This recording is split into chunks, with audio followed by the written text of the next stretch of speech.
Guys, ito, Montero, brand new, 50 km from Casa. Kinakabitan natin siya ng supersonic na busina. Ito yung malakas.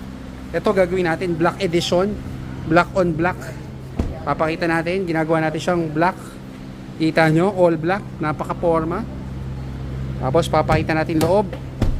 Lagyan natin siya ng door seal. Ito yung basic package.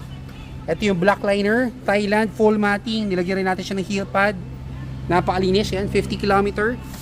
Yan o, bagong bago, straight from Casa. Steering cover, nilagyan rin natin siya, Ultra HD Pro. Ito, digital mirror na siya, magiging digital mirror na siya. So, dashcam, tapos digital mirror na rin siya. LED interior lights, ayan, in-upgrade natin. So, 1 hour lang, tapos na to. So, hindi pa tayo tapos. So, yan, camera, nilagyan natin. Black liner, full matting. Pati likod, buo, pati backside. Ito, may cover pa.